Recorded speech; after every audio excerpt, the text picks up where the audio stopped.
उसे चैन मिला है, बड़ा सुकून हुआ है। उसे चैन मिला है, बड़ा सुकून हुआ है, जब से मेरी मोहब्बत का खून हुआ है। उसे चैन मिला है, बड़ा सुकून हुआ है, जब से मेरी मोहब्बत का खून हुआ है। नमस्कार, आदाब, सत श्री अकाल। मैं हूं समीर आयोग और आप देख रहे हैं रियल स्टोरी। आज की जो सच्ची घटना मैं आपको बताने जा रहा हूं, ये घटना है जो घटना बताने जा रहा हूं, ये घटना है चंडीगढ़ की। दरअसल चंडीगढ़ के एक भखाड़ा नहर में एक पंजाब पुलिस का कांस्टेबल अपने अधिकारियों को फोन करता है और बताता है कि इस नहर में एक लड़की डूब रही है। मैं इसको बचाने की कोशिश कर रहा हूं, लेकिन बचा नहीं पा रहा हूं। आप लोग तुरंत आ जाइए। चूंकि सूचना देने वाला भी पुलिस का कांस्टेबल था, इसलिए जो पंजाब पुलिस है उसके ऊपर भरोसा करती है और तुरंत जो है वहां टीम पहुंच जाती है। लेकिन वहां जाकर देखा जाता है तो लड़की जिसको वो जवान बचा रहा था, जो कांस्टेबल बचा रहा था, वो लड़की मर चुकी थी और उसको बाहर निकाला जाता है। बाहर निकालने के बाद ये जो कांस्टेबल होता है वो बताता है कि जिसका नाम है युवराज बताता है कि दरअसल मैं जब इधर से गुजर रहा था, अपनी क्रेटा गाड़ी से वो कहीं जा रहा था और क्रेटा गाड़ी से जा रहा था तो वो लड़की उसमें कूद गई। उसके बताने के हिसाब से लड़की कूद गई और ये भी गाड़ी रोक करके वहां पहुंचा, तब तक बचाने की कोशिश कर रहा था, लेकिन वो लड़की तब तक मर चुकी थी। अब जो पंजाब की पुलिस है उस लड़की को लाश जो मिलती है उसको लेकर के आती है, उसको शिनाख्त के लिए पता किया जाता है, लेकिन अभी उसका कुछ शिनाख्त नहीं हो पा रहा था। ये घटना है 20 जनवरी 2025 की। 20 जनवरी की रात के करीब 9 बजे यह हादसा होता है। लेकिन उसी समय पुलिस जो है उस शव को लेकर के अपने थाने तक आती है और 12 बज जाते हैं, 11 बज जाते हैं सूचना इकट्ठा करने में। तब तक जो है एक थाने से रिपोर्ट आती है, बात होती है फोन पर कि एक लड़की रीतू जो है गुमशुदगी की एक रिपोर्ट लिखाई है निशा सोनी के नाम से। कोई निशा सोनी लापता हो गई है। वो जो रीतू लड़की थी, दरअसल ये मरने वाली जो लड़की थी निशा सोनी, उसकी बहन थी रीतू। और रीतू अपने बयान में लिखवाती है कि वो 7 बजे अपने घर आई थी और ऊपर के कमरे में गई थी। ऊपर के कमरे में गई थी, तब तक जो है कोई मेरी दीदी को फोन किया था और दीदी को जब फोन किया तो वो कही कि मैं जा रही हूं कहीं और मैं अभी आ रही हूं, लेकिन वो गई है तब से आई नहीं। तो पुलिस को ये सूचना मिलती है तो रीतू को मौके वारदात पे बुलाया जाता है। जब वो शव को देखती है तो पहचान जाती है, बोलती है हाँ यही मेरी दीदी है। वो बताती है कि दरअसल वो लोग हिमाचल के रहने वाले हैं। निशा सोनी जो है हिमाचल की रहने वाली है, लेकिन वो चंडीगढ़ में किसी इंस्टीट्यूट में एयर होस्टेस की पढ़ाई करती थी। बस चंद महीने ही बचे थे जिसमें वो परीक्षा पास करके एयर होस्टेस बन जाती। अपने माँ बाप के सपने को पूरा करने के लिए वो चंडीगढ़ गई थी।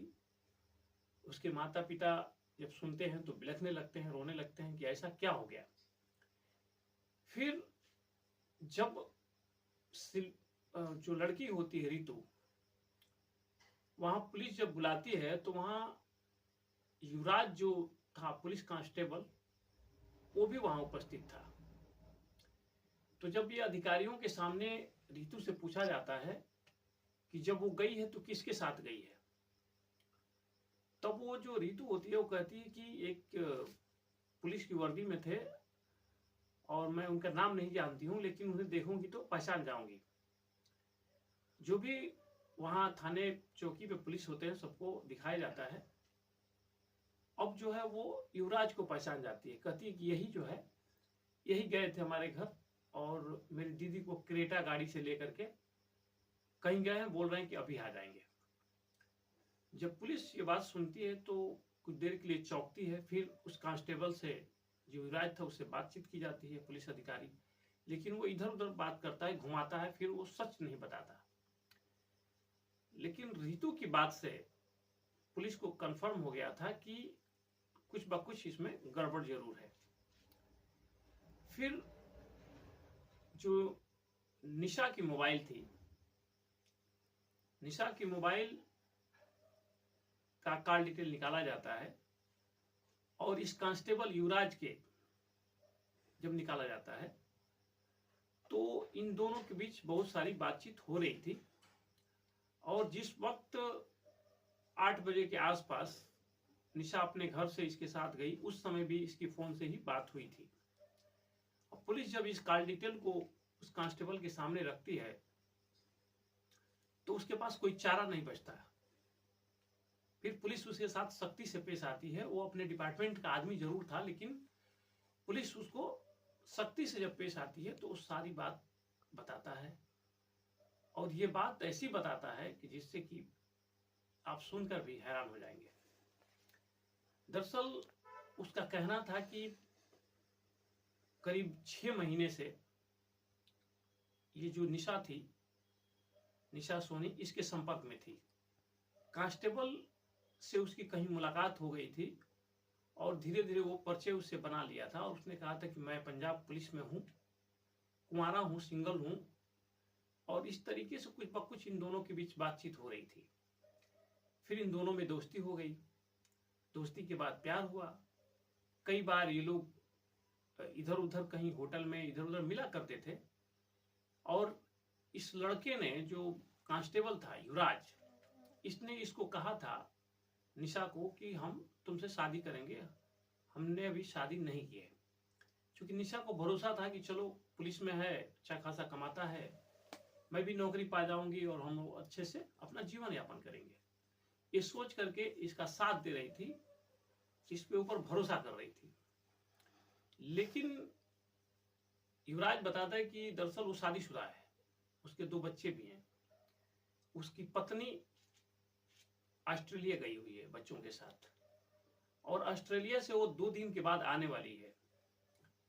जब इधर निशा से मुलाकात हो रही थी तो निशा इसके ऊपर प्रेशर कर रही थी कि हम लोग शादी कर लेते हैं और शादी करने के बाद जो एक साथ रहेंगे। लेकिन ये इसको टाल रहा था। लेकिन ये जो युवराज है ये डर रहा था कि कहीं मेरी पत्नी आ जाएगी और इस बात का उसको पता चल जाएगा तो घर में बवाल हो जाएगा। तो इससे पहले कोई ना कोई रास्ता निकालना पड़ेगा। फिर वो ये आइडिया सोचता है कि निशा अगर इधर आई हुई है तो इसे मिलने के बहाने बुलाते हैं। और वही करता है, जब अपनी बहन के साथ, रीतू के साथ वो निशा आ रही थी तो रास्ते में इसने कई बार फोन किया था।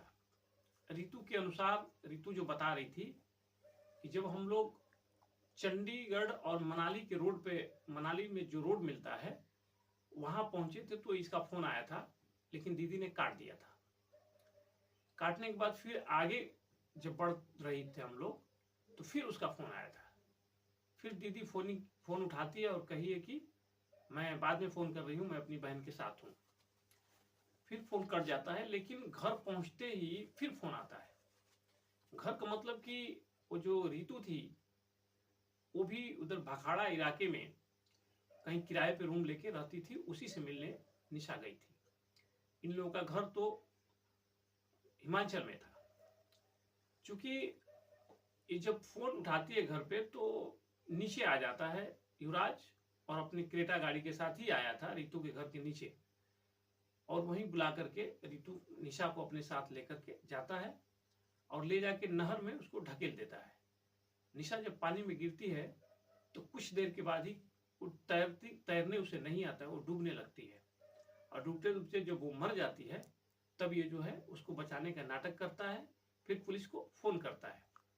लेकिन पुलिस इसकी चालबाजी को समझ जाती है। अगर रितु नहीं होती, उससे मिली नहीं होती, शायद वहां गई नहीं होती, तो इस बात का पर्दाफाश नहीं हो पाता कि आखिर में किसने इसको मारा है।